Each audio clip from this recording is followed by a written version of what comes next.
اب آپ دیکھیں موجودہ دور میں عمرہ پہ جانے والے لوگ، حج پہ جانے والے لوگ، اور پھر مدینہ شریف اور مکہ شریف کی بے ادبیاں میں نے اپنی آنکھوں سے دیکھی ہیں۔ اعلیٰ حضرت کے اپنے آپ کو ماننے والے کہنے والے لوگ وہاں سیلفیاں، تصویریں اور معاذ اللہ بے تکلف ہو کے فوٹو کھنچواتے ہیں۔ صحیح فرما رہے ہیں۔ مگر میرا امام کیا کہتا ہے؟ خوف ہے سمے خراشی سجے طیبہ کا، اور کیا آتا نہیں نالا و فغا ہم کو۔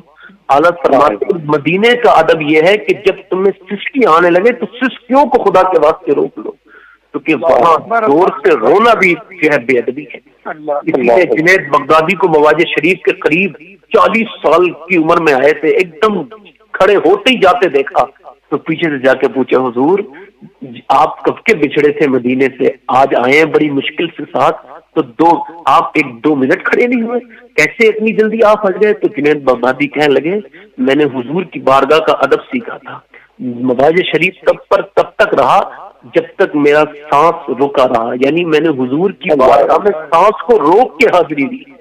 اللہ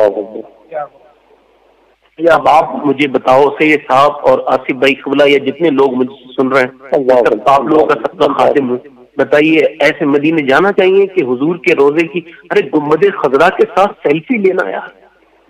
سوچے ذرا غور۔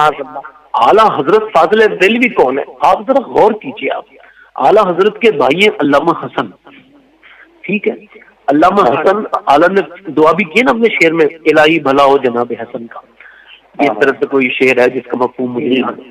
تو اعلیٰ کے بھائی ہیں مجلے علامہ حسن، تو اعلیٰ کتنے بڑے عاشق رسول ہیں یہ کوئی اندازہ نہیں کر سکتا۔ تو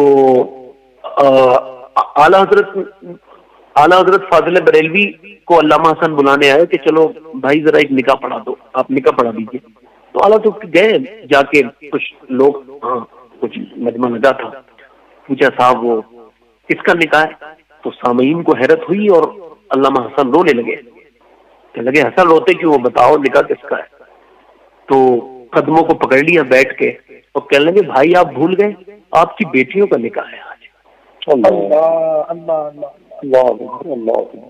تو اعلیٰ حضرت پھر اپنے بھائی سے چپٹ گئے، دونوں بھائی جب روئے تو پورا مجمع روتا تھا، اور یہ رونا بھائیوں کے ملنے پہ نہیں تھا، دو عاشقوں کے ملنے پہ تھا۔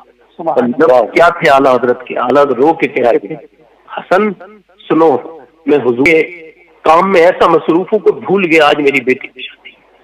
اللہ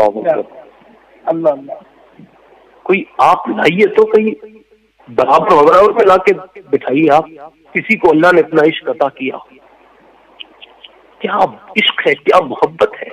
اور آج کے اعلیٰ حضرت کہنے والے لوگ معذرت کے ساتھ، جبکہ یہ سوشل میڈیا پر پروگرام چل رہا ہے سید صاحب قبلہ، تو حضور گلزار ملت ہی میرے بعد آئیں گے اور مجھے 2-3 منٹ کا وقت، مجھے اور 3-4 منٹ کا چاہیے۔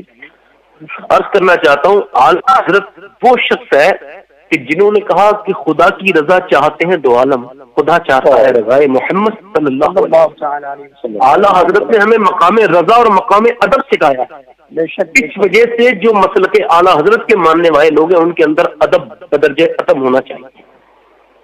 اب سوشل میڈیا پر بیٹیاں، بیٹے، لڑکے، لڑکیاں اب موبائلوں میں مصروف ہیں، اور وہ ٹھیک ہے۔ اب یہ لاک ڈاؤن چلا تھا یا جس طرح کے حالات ہیں، خدا کی قسم سید صاحب اللہ کا بڑا کرم ہے، کتنے دنوں تک دنیا کے بازار گندے بند ہو گئے، گندگی ہونا بند ہو گئی، رب نے دنیا کو پاک کر دیا پروردگار نے۔ اور یہ لوگ اس طرح کے معاملات کے اب آپ دیکھیں لاک ڈاؤن کے بعد اب اس میں موبائلوں میں لگی ہوئی بچیاں، خاص طور سے بیٹیوں کی طرف میرا خطاب ہوتا ہے، تو 2 باتیں ان سے بھی کہنا چاہوں گا جو آج کل کا جو ہے وہ غور کر رہا ہوں میں، کہ آج کل میری بیٹیاں، میری بہنوں کو دیکھا جا رہا ہے کہ وہ سوشل میڈیا میں بڑی دلچسپی لے رہی ہیں، انسٹاگرام پر، فیس بک پر اور دوسری دیگر سوشل سائٹ پر وہ ملیں گی آپ کو۔ تو اب بچیاں اس میں لگی ہوئی ہیں۔ پہلے جن بچیوں کے اوپر اپنا چہرہ نہیں دکھاتی تھی، اپنے آپ کو اللہ رسول کی رضا کے لیے چھپا کے رکھتی تھی، اب افسوس یہ ہے کہ اب بیویاں، بیٹیاں اپنے موبائلوں پر اپنے فوٹوؤں کے اسٹیٹس لگا رہی ہیں، اللہ، اور یہ سمجھدار بچیاں ایسا کر رہی ہیں۔ جن بچیوں کو اللہ نے عقل دی ہے وہ بچیاں اس طرف بہ گئی، وہ سوچ نہیں پا رہی کہ آخر انہیں کرنا کیا تھا۔ انہیں سوشل میڈیا نے مار دیا، اور اگر یہ بچیاں اس طرح سے چلتی رہیں تو کل کو پھر بچے نسل کا جو حال ہوگا وہ پوری دنیا دیکھے گی۔ اب آپ دیکھیں، خالی ایک بناوٹی کمنٹس کے لیے تصویریں ڈالنا، میں آپ کو صحیح بتا رہا ہوں، جتنی بھی سوشل میڈیا پر کمنٹس آتے ہیں فوٹوؤں پر وغیرہ وغیرہ، یہ سب بناوٹی ہوتے ہیں، حقیقت سے ان کی کوئی بھی جو ہے وہ تعلق ان کا حقیقت سے نہیں ہوتا۔ بچیاں وہ فیس بک پہ اسٹیٹس لگا دیتی ہیں۔ اب آئیے یہاں پر اللہ کے رسول صلی اللہ علیہ وسلم کے یہاں جائیے، اللہ کے رسول صلی اللہ علیہ وسلم کی بیٹی ہے سیدہ فاطمہ الزہرا، سیدہ کائنات، ان کا اندازہ کون کیا کر سکتا ہے۔ اچھا آپ دیکھیں، کہیں نہ کہیں یہ جو اعلیٰ حضرت ہے امام اہل سنت فاضل بریلوی میرے امام جو ہے، یہ مخدومہ کائنات کی عطا ہے، آپ اسے بھی اندازہ، یہ کسی اور کی عطا نہیں ہے۔ سید صاحب آپ دیکھیں، اعلیٰ حضرت نے پوری زندگی کیا کیا ہے، قادری کر، قادری رکھ، قادریوں میں اٹھا، قدر عبد القادر قدرت نما کے واسطے۔ اب دیکھیں آپ، کبھی کہا کہ وہ سر بھلا کوئی کیا جانے کہ ہے کیسا تیرا، اولیاء ملتے ہیں آنکھیں وہ ہے تلوا تیرا، کہیں کہا کہ بندہ قادر کا بھی قادر بھی ہے عبد القادر، سر ظاہر بھی ہے باطن بھی ہے عبد القادر، مفتی شرع بھی ہے، قاضی ملت بھی ہے، علم اسرار سے ماہر بھی ہے عبد القادر۔ اللہ اکبر۔ ایک شخص نے اپنی بیوی سے کہہ دیا کہ میں تم سے صرف منحوس دن بات کروں گا اور کسی دوسرے دن بات نہیں کروں گا، مفتی شرع بھی ہے، قاضی ملت بھی ہے، ذرا سن لیجئے، تو میں منحوس دن میں بات کروں گا اور کسی دن میں تم سے بات نہیں کروں گا۔ تو اب وہ ورنہ مجھے طلاق، تمہیں طلاق ہے۔ تو اب علماء سے پوچھا، انہوں نے کہا سب برکت والے دن ہے، اللہ کے دن ہے، کوئی منحوس دن ہو ہی نہیں سکتا، اب تم سے تمہاری قسم ٹوٹے گی کیسے، یہ طلاق تو ہو ہی جائے گی۔ تو کسی نے کہا کہ شیخ عبد القادر جیلانی کے پاس لے کے جاؤ، وہ نکالیں گے اس کا حل۔ لوگ گئے غوث پاک کی بارگاہ میں، تو غوث اعظم نے اس پہ نظر ڈالی، جو پریشانی میں تو وہ تھا ہی اس دن۔ آپ نے فرمایا آج تم نے کوئی نماز قضا کی ہے؟ کہا ہاں نماز میری قضا ہو گئی ظہر کی۔ فرمایا یہی تیرے لیے منحوس دن ہے، تو آج اپنی دن تک جب حق کرو بات تیری ختم ہو جائے گی۔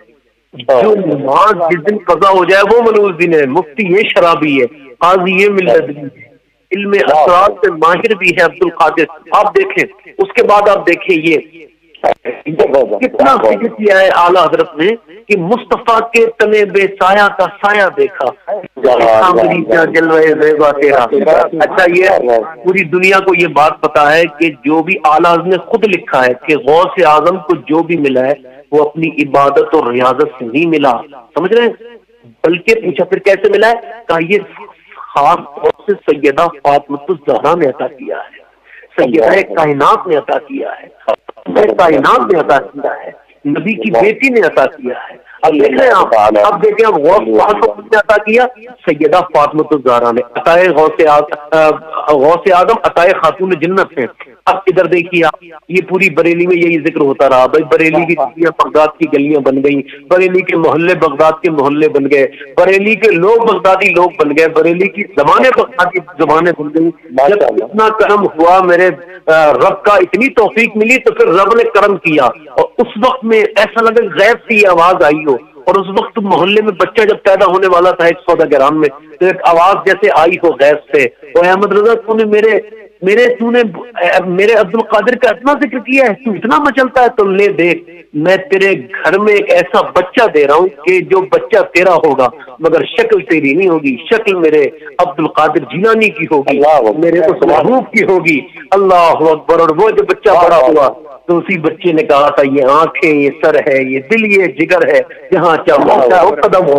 سبحان اللہ سبحان اللہ سبحان اللہ، ماشاء اللہ، واہ واہ واہ۔ تو یہ خاتون جنت کی عطا ہے بھائی، جو کچھ بھی ہے غوث پاک سے نے دیا خاتون۔ تو میں کہہ رہا تھا میری بیٹیاں جتنی بہنیں سن رہی ہیں تو وہ رویا نہ کرا کرے، نعتیں سن کے رونا بند کرے۔ امام غزالی کہتے ہیں عمل شروع کرو، رونا ہے تو رو مگر کوئی بات نہیں، مگر عمل شروع کرو۔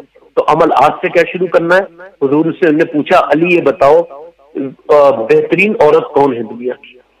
تو اب کوئی بتا سکتا ہے؟ تو کسی صحابی نے نہیں بتایا۔ مولا علی نے کہا حضور دوسرے دن بتایا، تو حضور نے فرمایا تم بولو کیا کون ہے دنیا کی بہتر عورت؟ کہا جو نہ کسی غیر مرد کو دیکھے نہ کوئی غیر مرد اسے دیکھے۔ تو حضور نے فرمایا بات تو بالکل ٹھیک ہے مگر تمہاری نہیں ہے۔ تو مولا علی بولے حضور ہاں فاطمہ نے بتائی ہے مجھے یہ بات۔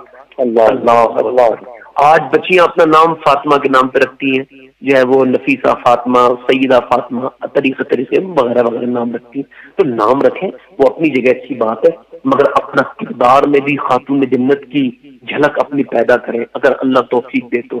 چونکہ نبی کریم صلی اللہ علیہ وسلم کی بیٹی کو میرا امام کہتا ہے جس کا آنچل نہ دیکھا مہو مہر نے، اس ردائے نزاہت پہ لاکھوں سلام۔ سیدہ زہرا طیبہ طاہرہ جان احمد کی راحت پہ لاکھوں سلام۔ ایک آخری بات اور پھر اپنی بات کو ختم کر رہا ہوں۔ خاتون جنت سیدہ فاطمہ الزہرا کی بیٹی ہیں سیدہ زینب۔ بعض لڑکیاں نعت خوانی کرتی ہیں، ان میری بیٹیوں میری بہنوں کے لیے یہ پیغام ہے۔ سیدہ زینب اور سیدہ زینب کون ہے؟ جب سیدہ زینب کے چہرے کو دیکھ کے حضور رونے لگے تھے جب گود میں لیا تھا، پوچھ عرض کی تھی یا رسول اللہ ابا آپ اسے زینب کو دیکھ کے کیوں روتے ہیں؟ کہنے لگے فاطمہ دیکھتی نہیں، تم نے پہچانا نہیں اپنی بیٹی؟ اس کا چہرہ بالکل تمہاری ماں خدیجہ کی طرح ہے، اسے دیکھ کے مجھے یاد آتی ہے۔ حالانکہ باتیں بڑی ہو سکتی ہیں قدموں میں آپ لوگوں کے حاضر ہونا، مگر ایک بات پہ کیجیے آپ، اس کا چہرہ بالکل خدیجہ کی طرح، یہ اتنی رونے والی بات نہیں تھی، مگر حضور کی آنکھیں کربلا دیکھ رہی تھی، سرکار کی آنکھیں کربلا دیکھ رہی تھی اور کربلا میں سیدہ زینب کو دیکھ رہی تھی۔ تو اچھا اللہ کرے میری بیٹیوں تک میری بہنوں تک یہ پیغام پہنچ جائے۔ سیدہ زینب کو آخری بالکل زندگی کے آخری ایام میں کوئی ایسا مرض لاحق ہو گیا کہ جس کا علاج بغیر حکیم کو دکھائے ممکن نہیں تھا، تو ان کے شوہر نے یہ کہا کہ آپ اگر اجازت دو تو حکیم کو دکھا دیں، اور شریعت نے تو اجازت دی ہے، بغیر دیکھے وہ علاج کرے گا نہیں، کہتا ہے کہ بغیر دیکھے علاج نہیں ہوگا، مرض ایسا ہے مجھے چہرے کی حالت دیکھنی پڑے گی۔ تو سیدہ زینب سے کہا اجازت ہے، تو سیدہ زینب رونے لگی۔ تو بچیاں جو نعت خوانی کرتی ہیں لائب آتی ہیں، اللہ کرے ان بچیوں تک بیٹیوں تک میرا پیغام پہنچ جائے، بچیوں تک نعت خوانی ہو تو ہم اس کے احترام نہیں کرتے۔ تو پوچھا، کہا کہ اگر آپ چاہیں تو یہ کر دیں، ڈاکٹر کو دکھا دیں، حکیم کو دکھا دیں۔ تو کہنے لگی شریعت نے اجازت دی ہے، ان کے شوہر کہنے لگے۔ تو آپ نے فرمایا شریعت نے تو اجازت دی ہے، مگر یہ بتاؤ میں کیسے اپنا چہرہ کھولوں؟ کہا میں نے اس فاطمہ کا دودھ پیا ہے، اس نے 25 دن بھوکے رہ کے بھی مجھے پردے کی تعلیم دی ہے۔ روایتوں میں آتا ہے، بڑے بڑے ائمہ نے لکھا ہے 25 دن مولا علی کے گھر میں چولہا نہیں جلا ہے۔ ایسا لاک ڈاؤن یار، سب کچھ تو مل رہا ہے پھر بھی ہم نہ شکرے ہیں اللہ کے۔ غور کریں آپ، اندازہ کریں، کہتی ہے میں کیسے اپنا چہرہ دکھا دوں؟ میں اس فاطمہ کی بیٹی ہوں جس کی آخری نصیحت یہ تھی میرے جنازے کو یہ چھپا کے دفن کیا جائے، کوئی دیکھ نہ لے۔ میری چہرہ فرماتی ہے میں اپنا چہرہ کیسے دکھا دوں؟ میں نے کہا ہے میں اپنا کیسے دکھا دوں؟ میرے بھائی کا نام حسین اور حسن ہے، میں اپنا چہرہ کس جرأت سے دکھا دوں؟ میں باب العلم کی اولاد ہوں۔ فرماتی ہیں میں اس روئے زمین پر نبی کی نواسی صرف میں ہوں اور اپنے نانا کی اور کوئی نواسی نہیں۔ اگر میں آج چہرہ دکھا دوں گی تو آنے والے وقت میں میرے نانا کی امت کی بچیوں کا کیا ہوگا؟ اللہ تو گزارش کرتا ہوں اپنی بہنوں سے، بیٹیوں سے، اپنے اسٹیٹس وغیرہ نہ لگائیں، خدا کے لیے ٹک ٹاک سے دور ہو جائیں۔ آپ کو میں یہ دنیا فانی ہے، واصف علی واصف کہتے ہیں یہ زندگی اتنا بھیانک مرض ہے، اس کا انجام موت ہے۔ اللہ ذرا آپ غور کریں کہ موت قریب قریب چلتی چلی آ رہی ہے، اور کوئی اگر کرونا وائرس سے نہیں مرا تو کون بچے گا؟ کون سب مریں گے۔ کرونا سے ڈرنے کا مطلب کیا ہے یار؟ موت سے اللہ سے ڈرو۔ آپ مجھے بتائیے کون بچے گا؟ کوئی نہیں بچے گا۔ کرونا سے بچ جائے چل بچ جائے، پھر بچے گا کیسے؟ کوئی عورت نہیں بچے گی، کوئی مرد نہیں بچے گا، کوئی شے نہیں بچے گی۔ میرے رب کے وعدے بچیں گے جو اس نے وعدے کیے ہیں قبر کے معاملے میں، جو اس نے حشر کے بارے میں وعدے کیے ہیں۔ غور کریں، میرے امام کے پیغامات کو آج گھر تک پہنچائیں۔ میری بیٹیاں اپنا نام قادریہ رضویہ رکھ کے یہ فیس بک پہ نہ آئے، یہ واٹس ایپ پہ نہ آئے، یہ اس سے میرے امام کی بہت مسلک کی بدنامی ہو رہی ہے۔ معذرت کے ساتھ میری بیٹیاں، میرے بہنوں، میرے بھائی لوگ، آپ بھی جب کوئی مسلمان لڑکی کو دیکھیں خدا کے واسطے اپنے آپ کو دیا دو، بچائیں خدا کے لیے، اپنے آپ کو بچائیں، اپنے اعمال کو، اپنے اندر ادب پیدا کریں۔ خدا کی قسم یہ تو دنیا والے ادب تھے، اب اللہ کا ادب سمجھ لیجیے۔